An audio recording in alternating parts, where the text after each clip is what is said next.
Sang Sabda telah menjadi manusia dan tinggal di antara kita. Para sahabat Sabda Hidup yang terkasih, berjumpa kembali bersama saya, Frater Jimmy, dalam permenungan hari ini. Permenungan kita akan diambil dari Injil Markus bab 7 ayat 31 sampai ayat yang ke-37. Mari kita mempersiapkan hati kita untuk merenungkan Sabda Tuhan. Dalam nama Bapa dan Putra dan Roh Kudus. Amin. Semoga Tuhan beserta kita sekarang dan selama-lamanya. Inilah Injil suci menurut Markus. Dimuliakanlah Tuhan. Kemudian Yesus meninggalkan pula daerah Tirus dan dengan melalui Sidon pergi ke Danau Galilea di tengah-tengah daerah Dekapolis. Di situ orang membawa kepadanya seorang yang tuli dan yang gagap dan memohon kepadanya supaya ia meletakkan tangannya atas orang itu. Dan sesudah Yesus memisahkan dia dari orang banyak sehingga mereka sendirian, ia memasukkan jarinya ke telinga orang itu, lalu ia meludah dan meraba lidah orang itu. Kemudian sambil menengadah ke langit, Yesus menarik nafas dan berkata kepadanya, "Efata," artinya terbukalah. Maka terbukalah telinga orang itu, dan seketika itu terlepas pula lah pengikat lidahnya. Lalu ia berkata-kata dengan baik. Yesus berpesan kepada orang-orang yang ada di situ supaya jangan menceritakannya kepada siapapun juga. Tetapi makin dilarangnya mereka, makin luas mereka memberitakannya. Mereka takjub dan tercengang dan berkata, "Ia menjadikan segala-galanya baik, yang tuli dijadikannya mendengar, yang bisu dijadikannya berkata-kata." Demikianlah sabda Tuhan, terpujilah Kristus. Para sahabat Sabda Hidup yang terkasih, melalui bacaan Injil hari ini diperdengarkan kepada kita sekalian karya keselamatan Tuhan Allah yang sungguh ajaib.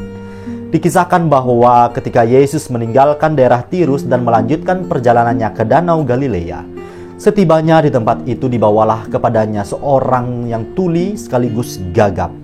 Mereka memohon agar Yesus berkenan menyembuhkannya. Seperti biasanya, Yesus pun berkenan menyembuhkan orang tersebut. Dapat kita bayangkan, selain menderita fisik, si tuli dan gagap ini pasti juga menderita secara batin. Karena ketulian dan gagap yang dideritanya tentu menyebabkan ia sangat kesulitan dalam hal berkomunikasi. Dan tentu juga hanya orang-orang tertentu, misal mereka yang bisa berbahasa isyarat saja, yang dapat berkomunikasi dengan orang ini. Kesembuhan yang ia terima dari Tuhan Yesus menjadi sukacita terbesar dalam hidupnya, yang setiap hari mungkin ia impikan. Bahkan tidak jarang penderitaan fisik semacam ini membuat orang menjadi hopeless, kehilangan harapan. Kesembuhan yang dialami oleh si tuli dan gagap ini juga menjadi keselamatan dalam hidupnya. Hidupnya telah dibaharui, penderitaannya diangkat, dan berkat yang ia terima tak tertara.